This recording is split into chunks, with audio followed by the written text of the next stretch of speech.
I live under a care system that says if I work, then I'm surely not disabled. I cannot claim to be both severely disabled and work. That their limited imagination couldn't possibly perceive or begin to understand of how someone who's claiming to be as quote unquote as disabled as I am could possibly be making a living and earning and working. But not only that, but be good at it. Welcome to Broadcastability, a podcast by, for, and about people with disabilities. During these past 2 seasons, we have focused on disability-inclusive work. Broadcastability is part of the PROUD Project, which is a research and advocacy institute. PROUD is a Canadian-registered charitable nonprofit. It is also affiliated with the University of Toronto Scarborough. You can find out more about the PROUD Project on our website, www.theproudproject.ca.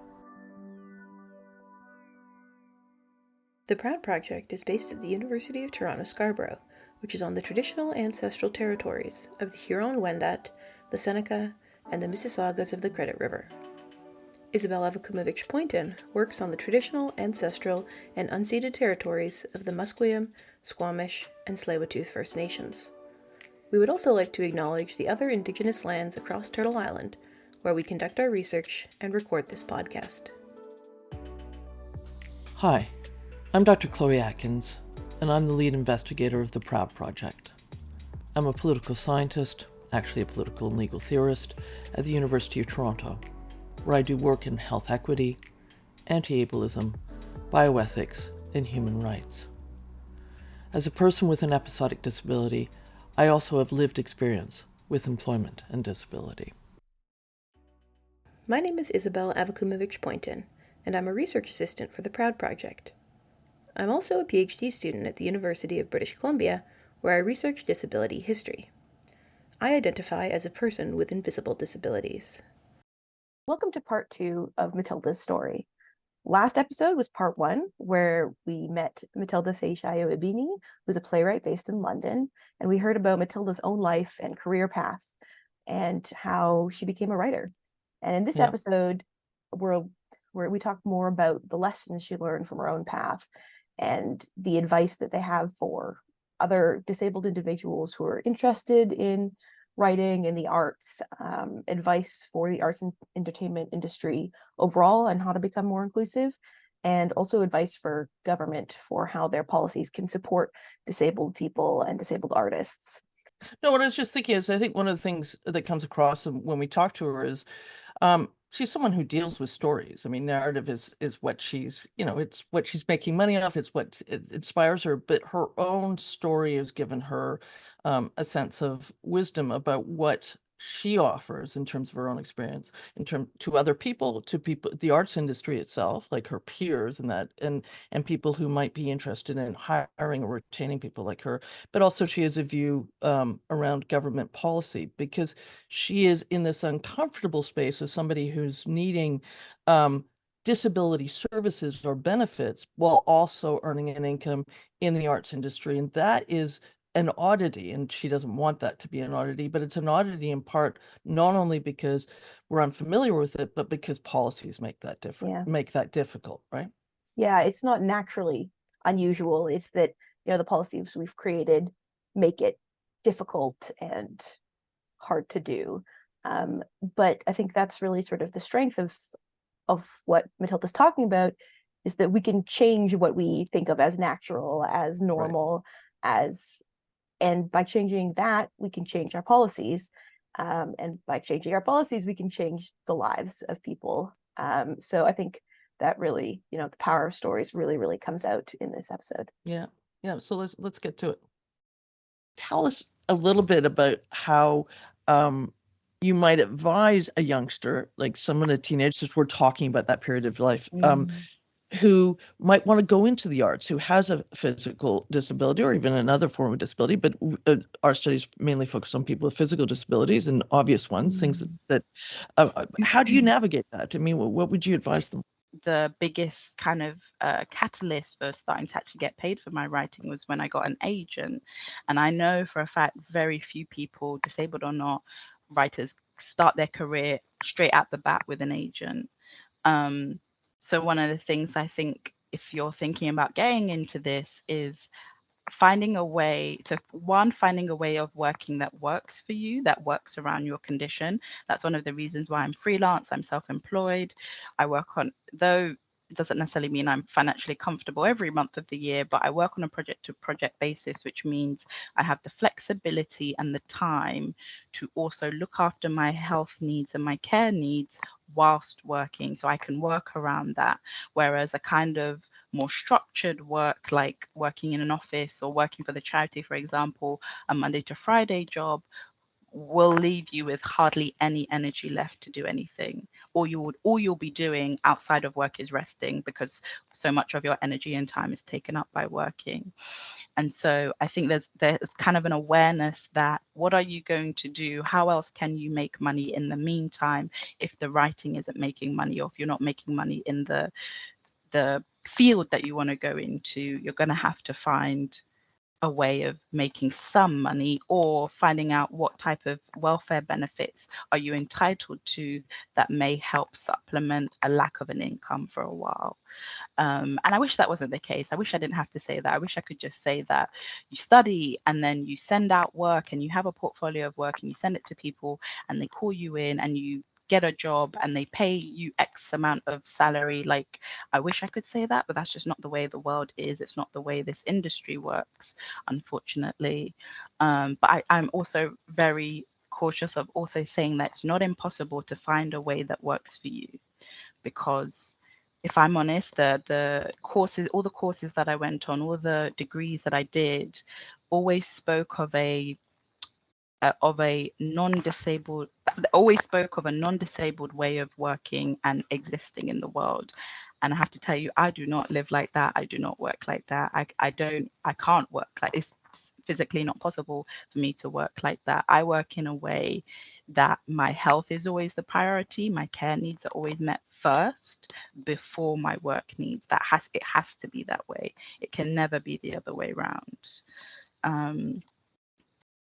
I just wrote that down. I think that's a very good way of putting it, so that we are taught in school and just generally a non-disabled way of working and existing in the world. I think that's a good phrase.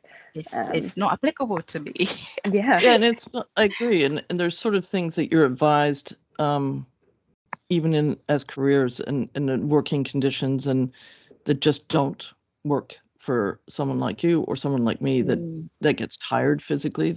I think the arts is a wonderful realm for people with disabilities work in. And what do you think would be the government or even the entertainment industry itself, agents, what should they be doing that makes it better or easier for individuals such as yourself to be part of those communities and to be contributing? Because it seems to me that you're like your mom, you push through, but so not everybody's like that. So what should be happening? This is a very good, there's so many things they can be doing. I think one is being in schools. So we used to have careers guidance counselors, but I remember very vividly when they were cut before I finished secondary school. So we used to have these centers that young people, both in education or young people that dropped out of education, they used to be called connections, and there were these centers where you could go to see what opportunities there are, I think between like this ages of 16 and 19, whether it's work you want to do, whether it's you want to get straight into work, whether it was apprenticeships, whether you want to actually do the exams you needed outside of school to be able to get into university or what have you. That was the whole point of these hubs called connections, and they got cut, I think, even before the Tory government came into power. They got cut. I don't know why, but we need things like that back in schools again, that we're speaking to young people very early on, even if they're not sure what they want to do now. The exposure is so important. Had I not gone to see that play age 15, that wasn't a show aimed particularly at young people, none of those dots would have started to join. I would still think that it's just something I do for myself, or that your work can't be shared for an audience. So like there needs to be earlier intervention in schools to talk about careers, and most importantly, to talk about what it means to be freelance or self-employed, because anytime the quote unquote future was discussed in school, it was always about formal, structured 9 to 5 work. It was never about what does it mean to start your own business? What does it mean to be freelance? What's the difference between a sole trader and a limited company? We didn't learn any of that. All of that I had to find out the hard way and the messy way, and making lots of mistakes and almost getting fined for not paying my tax. Like, all of that could have been introduced much earlier on in school. And then for those of us that maybe don't even get the opportunity to go to school, we're going to need physical spaces. We're going to need centers where we can make sure people's develop not just the skills of wanting to get into said sector, but the skills that we need today, as in, do you have access to the internet? Do you have a laptop? Do you have a computer? If you don't even have the basics, any industry will be difficult to get into. I remember we didn't have a computer in the home till towards the end of my secondary school experience. So I was doing all my coursework, because they no longer accepted handwritten coursework. I was doing all of it at the library. So Mama would be like, you need to be home before 7. I was like, Mum, that doesn't give me enough time to finish my coursework. You must have been exhausted. Yeah. Yeah, I mean, sometimes when I think back to the because now I've been a wheelchair user for almost a decade now, I think back to life before the wheelchair, and it almost seems like a dream. Like, I generally can't remember, how did my legs climb all those stairs? How did I have the energy to walk to school, do up and down six different levels, 6 different floors, and then walk back home, and then also have to walk up and down the stairs in my own home? Like, that doesn't make sense to me. It doesn't even feel possible because of the body I'm in today. I'm like, how the hell was I ever able to do that? But yeah, like, there's so much that can be done. And I think the industry as well, like the art sector, needs to put its money where its mouth is. Like, it generates a ton of income, as we can see in the US strikes, for a small amount of people. That money is not trickling down to the makers, to the writers, to even the actors. And we need to see, they need to put their money where their mouth is, and put money into investing the next generation, because there will always be a next generation. There will always be upcoming generations, and there needs to be a kind of way of filtering, or not even filtering, but like circling off funds or profits. A certain percentage of profits goes to future development of upcoming, creating these lanes, these pathways for whether it's low income, whether it's to do with disability and access requirements, whether it's even to do with like maybe just the background that you were born into, and it means you haven't even had, for some people, they haven't even had a childhood. So the idea of like, now they just need to work and their life will be fine. Actually, no, it means their life is often delayed. Things come a lot later. They're not going to follow that train of like 18 at university, 21 you get a job, 30 you get a house. Like, that myth, we need to like stop propagating that myth, that actually we all come of age at different ages, and we all develop at different ages. So we can't have this singular kind of funnel that we're going to try and shove everyone down. We need to create different lanes, different pathways for people to be able to get into this industry, because we're not all coming from the same place. And the industry itself has never been a level playing field for a long time. So we can't pretend that everyone will just find their way in eventually. Everyone will have a generous sister or pusher mum that they will eventually just push through. Like, that's unrealistic. Okay, I want to ask a question that's a little bit aside, but it's one that I've thought about quite a bit. Is I was reading and listening and watching some of the work that you've done, and you have a radio play, She Didn't Jump, She Was Pushed, which really, where it touches on the main characters are homeless, and there's a game show of some sort which they're going to lottery, maybe win housing.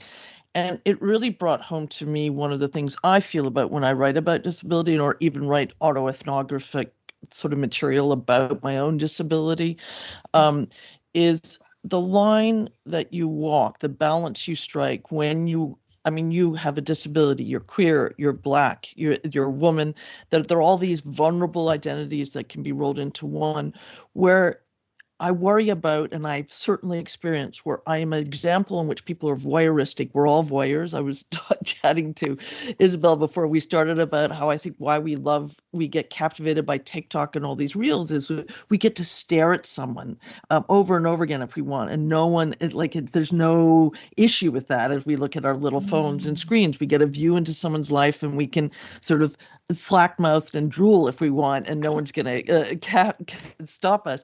So one of the things that I am been intrigued about is you get slotted as someone who's this type of writer, this type of artist, and you become an example of just that, and that worries me.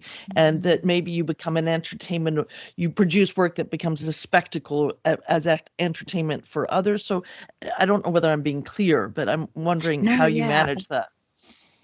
Yeah, I think I think it speaks to something. So very early on in my career, I intentionally didn't write plays with any disabled characters.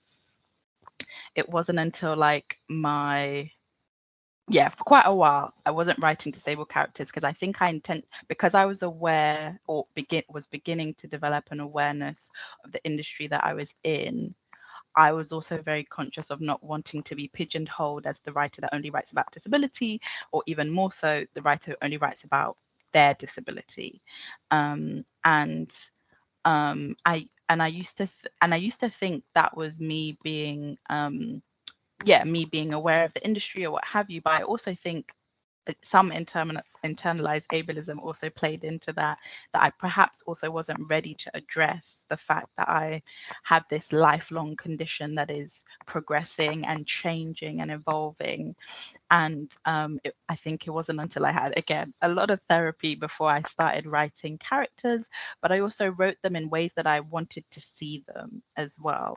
So I think sometimes when I'm writing, I'm often conscious that I'm writing from not necessarily like, oh, I'm writing a disabled character that is has my exact disability, but I'm writing it in a way that I would like to see disabled characters on screen or in a story presented in a particular way. So I want to see disabled characters as the love interest. I want to see disabled characters as the villain that goes beyond them being bitter about their condition. I want to see disabled characters as parents. I want to see disabled characters in positions of power. Like, I think a lot of the time when I'm writing, it might be like a personal thing that I want to see disabled people or a disabled character in a particular way. And I think to your question about I can't say that I have often thought about that. I think more so when not that I've not thought about it, but I try not to let it get into the work, as it were. So sometimes I've got to be really clear even if I'm not yet clear, because that can always change, but sometimes I'm really clear on who am I writing this for? And I have to question that over and over again. So sometimes in the beginning, I'm like, oh, this is definitely for the disabled people. And later on in the journey, by the time I've written it, I've realized oh, disabled people would know this. This is for non-disabled people. I'm speaking directly to them about the way they treat us, or I'm trying to paint a picture for them to be able to see their positionality in society and how that impacts our existence and things like that. So I think maybe, actually, to answer your question, I think it maybe comes later down the line. I try not to let when I'm beginning writing something that's really raw, really messy, really first draft, I'm just pouring everything into it. So even some of the kind of maybe I'm sure I'm not immune from having written into stereotypes and things like that. I pour everything into the first earlier versions of whatever I've written, and as I'm drafting, I'm trying to comb some of that out. I'm trying to comb some of that voyeurism that you speak about. I'm trying to comb some of the, am I writing into something something that's harmful to a community, even if it's a community I already belong belong to, or kind of thing. I think it's in the redrafting that I'm often trying to get that out. And I think it's such an interesting question that you pose, because I don't think anyone and any writer really, or any kind of maker, can avoid that. Like I think it's not something you can kind of like say, oh, I've never done in my work. I think it's more, how do you manage to either address it, how do you try to comb it out of the work, or how do you try and then acknowledge it in the work, then that actually I'm still going to tell this story, but I'm also going to acknowledge the fact that I might be writing from a place that is outside of the experience of the characters, or I'm writing a place that isn't entirely from my own experience, or what have you. And I can't say that I've always gotten it right. That's the whole thing of writing, is that you write a lot. That's so more I will write more that won't ever see the light of day than the few bits I'm fortunate enough to get published or produced or what have you. So in my process, I'm writing a lot to hopefully get better at being able to detect it for future things as well. Right. If that makes sense. I love the fact that you say there's so much writing you do that never will see the light of day. And that's one of the great risks as being an artist, is that you produce, you have no idea whether it will ever be seen or heard by anybody else. And yet you spend hours and days and just on it. Years even. Yeah, exactly. Yeah, absolutely. It's a great deal of investment. One of the things I often try and remind myself is like also my intent with a piece of work, that often I'm not someone that wants to write work that harms. So that's another way of trying to have at least some self-awareness that there's irrespective of like the characters or who I'm depicting and the story, will this harm people? And if I fear that it will, then I might have to let it go. It might have to already not can never leave my laptop. I can still write it just to kind of expel it in a way, but actually I'm very conscious personally, and maybe that's just to do with like my values or whatever, but I personally am not in writing to harm. It's often to put light over things that are not seen enough or heard enough or understood enough. But yeah, I'd like to think part of my like ethos or my practice is I don't set out to harm people with my work. I think that's an interesting point you were talking about. And this is just something that's come up, is that like, I don't know, I've noticed in newer shows you're seeing more disability or disabled representation slowly. What do you think is the future of disability and like performing arts? Just in terms of both like the front end of what people see on screen, as well as who's in the background. I think there's still quite a lot of imbalance in the sense of who gets to tell what stories. We still have far too many, and it's not to say that they can't tell the stories, but we still have far too many non-disabled people telling the narratives of the disabled community. And I'm not saying that can't happen, but it's if we look at the present situation that we exist in, not the utopia that we would love to exist in, disabled people don't even get to tell their own stories. So why are other people telling our stories? Like, I often feel like when we think about representation, it's, I wouldn't say easy, maybe just like more comfortable, that we're still almost training our audiences because of the centuries of capitalism and white supremacy and everything, that we're still training audiences to be comfortable with just seeing different disabled bodies on screen or on stage. Rather, we're demanding that disabled people get equitable space and resource to tell their own stories, as well as stories that have nothing to do with being disabled. We are not at that point yet, and we still have a long way to go. And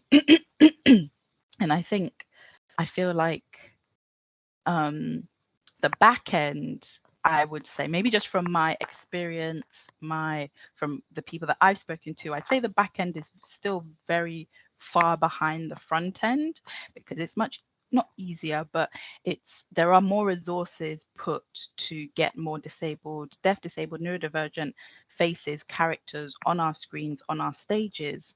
that is not happening back end wise. There's just a lot of talk. We're having far too many fucking panels about why are we not having disabled representation, or like what's happening backstage. And I'm like, well, speak to your governments, because if disabled people are barely able to survive, how are they expected to make a living? If we are legislating disabled people out of existence, you want them to tell a story too? Yeah, no, I mean, you make such good points, and it's ones that we've seen. I mean, what's so important about what you do is you're communicating. Your job is to communicate this experience of being human and facing your community of fellow men with the various traits that you have and the barriers that you encounter, right? And one of the things you talked about when we first spoke, which was how important it would be to have disabled people in government, like that they are bureaucrats, Yes. that they are elected, that they so can you talk a little bit about that? Yeah. So yes, we definitely need more disabled people in positions of decision making, because I'll be honest, non-disabled people cannot be trusted. They cannot be trusted when it comes to what is quote unquote best, or in the best interest of disabled people, point blank period. And a lot of that could be addressed, not necessarily entirely fixed or is the complete solution, but by simply having us in the room at the table also involved, I think would change a lot. Absolutely. But not only that, I'd even take it a step further, that maybe by having disabled people at the table, you may have to change the table. You may have to then change the way that you work, because actually what has kept us out of those rooms, out of those decision-making powers, are often like intentional barriers, because disabled people are not trusted or believed to know what is best for them, or how services should be provided for them. We're given a kind of ultimatum: you take it as we deliver it for you, or you go without. And I've had that experience far too many times, where essentially non-disabled people, or people with very, very limited proximity to disabled people, are making fucking big decisions about my life. And me, I'm not considered, for whatever reason, I'm not considered an expert in my life, but they'll then gaslight me by saying, but this is a person-centered way of working. And I'm like, no, it fucking isn't. You can say that till the cows come home. This isn't how you center someone and their needs, and more importantly, their voice. Because the number of times I'm just not listened to until I get a doctor's report that says the exact same thing that I said, before they decide, oh, the email from your nurse or your doctor, yes, we'll take that on board now, even though I said that to you. So I feel like disabled people need to be in the room at the table, and will hopefully make people see, oh, we can't work the way that we've been working. You're so articulate about this. I wasn't going to ask this one last final question, which is, it brings me to around the performance of disability, and there's sort of a theme what in my life, but I can see it in yours, which when you were younger you weren't believed, and so you were trying not to be disabled, and you weren't performing your disability in the way that they expected. And the same thing particularly when you have a rarer condition that not many people experience, is that you're meant to behave in a certain way, and I find myself actually for systems behaving in that way because it's just easier. So while they see me, I behave that way. But and yet we're just, with the other part of the side of that is, we're parents, we're children, we are colleagues, we're friends, we have just like anybody else. So can you talk a little bit about that expectations of stereotypes of disability, and how that affects you and what you think about it? Yeah, this even speaks to a recent encounter that I've had, where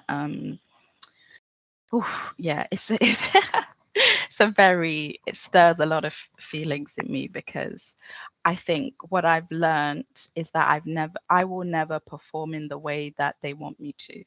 I will never perform I will never be able to give the performance that will justify me getting the services that I need, or getting the funding that I need, or what have you.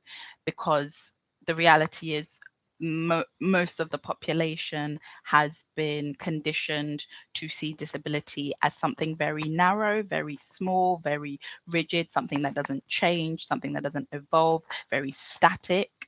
And then the reality is nobody lives up to that model, that ideal of what a disabled person is, or a wheelchair user is, or a blind person is, or a deaf person is. Nobody lives up to the white supremacist, ableist ideal of what that looks like.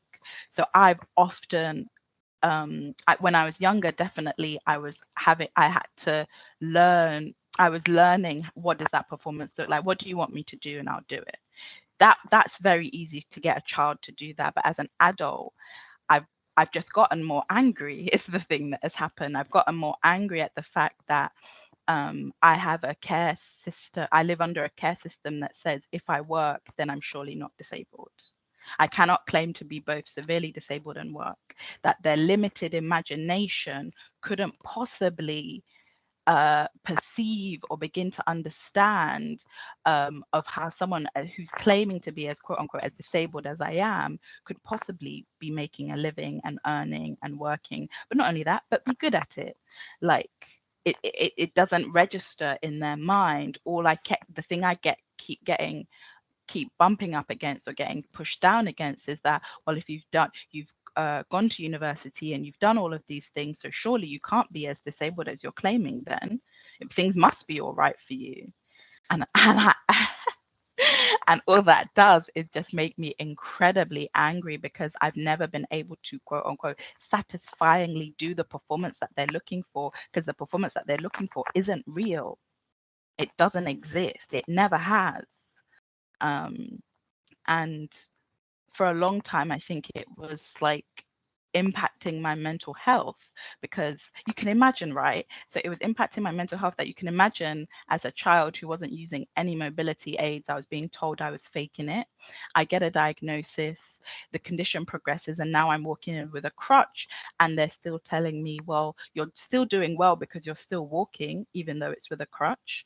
And then when it progresses and there's changes, I'm now a wheelchair user, and they're still telling me, well, you're still able to work, so surely it can't be that bad. I've never been able to live up to this ever changing or ever, it's just not real ideal of what the performance is. Like, no one can give me like a 10-point plan of, if you do all of these things, then yep, you've proved to us that you are disabled, or you need access to these services. I've constantly been denied over and over and over again, and literally told I am not disabled enough. And I don't even know what that means. I mean, as a political scientist, what it makes me think of, you've been so articulate here, is this tendency where we think you must be totally independent, like you have no relationships of care or dependency with others for you to be a functioning person in our liberal democratic societies, which is unreal. Sorry, it doesn't exist for parents. It doesn't affect your sibling support. Like, do you know what I mean? There are intertwining relationships, and what the demand is how can you be working and needing care at the same time? Well, everybody does that. Like, they have spouses who make their lunch or to pick up their kids, or they work together. We all need care and work at the same time. And it's like, we cannot frame it. We can't see it somehow that we're not atomized individuals. It's a false idea, and yet it penetrates all of the policy. Right, and our understanding of ourselves. But I'll stop being a political scientist. It's so fascinating, honestly. Like, I just think that I was losing it. That, like, what does that mean that I'm not disabled? You can see that I'm, gradually over the years, I've become more and more dependent on my care team, and yet you are saying I am fine. You are telling me nothing has changed, or you're trying to convince me that I've improved. Yeah. Ooh, the gas is strong in the gaslighting. The gas is so strong. It's so noxious. Yeah, it's. And I mean, as a historian, sorry, this Chloe's does the political science, I do the history, and I think your comment about limited imagination is so. This might not go on the podcast because it's just me thinking thoughts, but like, I think that's such a kind of the heart of it, is that people cannot conceive of living in another body, of, mixing these two boxes of the ideal laborer under our current capitalist system versus a non-normative body, and how, they don't mesh. But there's also the idea that it's sort of like it's always been like this, which is also not true. And I think that also helps limit the the potential things we can imagine, the way we can imagine the world, because not all societies do it like this throughout history. I keep going back to that example of your mom and the chores, but in lots of pre-industrial societies or non-industrial societies, people do have different tasks. You do what you can, everybody contributes, and that's just how it goes, right? But I think, yeah, those are just thoughts. But I think that the limited imagination is a really interesting way of putting it, especially when it's juxtaposed with the idea that disabled people, often because of the environmental and social barriers, are in a way like forced to create really rich imaginations, and that's juxtaposed against not currently disabled people who are unable to imagine things that are just everyday life for disabled people, as is this sort of a imagination gap in a way. Yeah. And that's kind of one of the reasons why I feel like we need, even if at the moment, right, because everything has to happen in stages and steps or whatever. As much as I love saying burn everything down, I'm like, we still have to build something in the interim whilst we're rebuilding whatever systems and services. But there's something about, at least at the very least, we need people who have our experiences having the same power as the non-disabled, not yet disabled people making those same decisions. They need to be on par with them and be given the same resources, be given the same opportunities to make decisions. Because unless that doesn't happen, we're caught up in this cycle where we're forever dictated to how we are meant to live. We're forever this kind of paternalizing of that disabled people are children that don't know what's good for them. They'll never know what's good for them. We must always make decisions on their behalf. And you only have to look at history to know that non-disabled people have not been, their decisions have been poor. And that's me being kind. Like, their decisions have been poor. And that's kind of it speaks to one of like my core values, that like what I think I got into writing because it was just fun and freeing, and being able to even at times process some traumas that were happening to me. And then as I got older and it became a profession, I've kind of stepped into this responsibility with the aims and goal that, but specifically for disabled people and Black people and queer people, that the narratives you've been told about yourself can be rewritten. Doesn't matter if you're age 9 or age 90, those narratives can be rewritten. You can pick up a pen, rewrite those narratives, or even better, tell a new one. And because for me, that's been vital in my survival. It is why I can be sat here with you today speaking about this, because the narratives I was told about myself or people like me, I've had to abandon, and not just abandon, expel and burn to ashes, and tell new ones that new ones that grant me joy, new ones that enable me to reach out and feel supported and part of a community, and also provide support. It's narratives that enabled me to want to see tomorrow and tomorrow and tomorrow. Because if I held on to those narratives that I was told, I would not be sat here. Listening to Matilda, I love listening to her, and I have a lot of affinity with her. In part, I don't know, some of our parts of our stories are similar, but I think some of our observations are similar. But what I really like about what she says is there's a call to action, and a call to action, not only by the broader community, but also by people within the disability community, to become engaged and to become politically active, because it's only really through political engagement are we going to change some of these really hindering policies that prevent people from contributing to their society. And one of the things that's really clear is Matilda has a lot to contribute, and she is contributing despite all the barriers she's encountered. What do you think?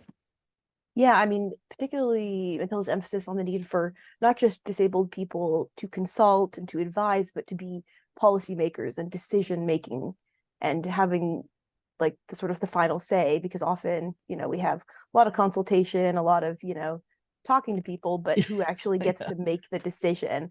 And then the ways that the whole system has to change when you need to accommodate disabled people at that decision making table, I think was really powerful.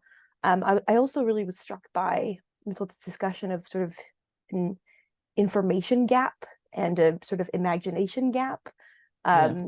where non-disabled people, there's a lot of things we think we know, but we actually don't, and it's hard for people to imagine living in another body and in a different way, and that our imagination of disability and what disability means and what it entails is really constrained by the narratives we were brought up with.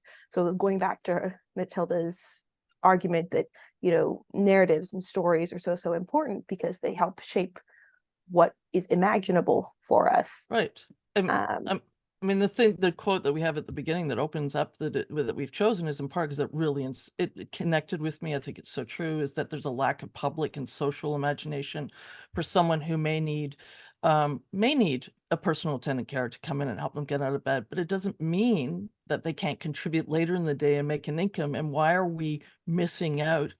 That individual misses out if we don't recognize that. But more importantly, we as a community miss out on the talents of individuals who simply aren't just being seen to be there. Yeah. And what this project has shown us is there are so many talented people out there, really talented, flexible, adaptive, innovative individuals. And, the current policies silence them or they siphon them off to the side and don't allow them to participate. And that's why I really like what Matilda is saying.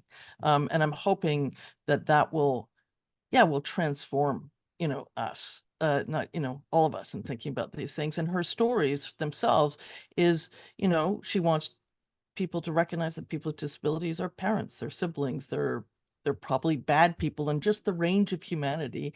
And right now they got pushed off to one sort of category, and a wall gets put up. And really, we're trying to break down that wall. Yeah, and how arts and entertainment and playwriting and movies and stories just generally can tell new stories and change beliefs and then change policies. And that's a really hopeful message. And as you said, a call to action. Yeah. Yeah. Thank you for listening. We hope you've enjoyed this episode of Broadcastability. You can find us on the web at broadcastability.ca and theproudproject.ca. You can also find us on social media at The Proud Project on LinkedIn, Facebook, and YouTube, and we're The Proud Project CA on Instagram. We would like to acknowledge the University of Toronto Scarborough and our community partners, Indie 88, Disability Rights UK, and SWORD, Social Research with Deaf People, at the University of Manchester, for supporting the production of these podcasts. We would also like to thank our granting agencies, the Canada Social Sciences and Humanities Research Council, and Tech Nation for helping us create Season 2 of Broadcastability.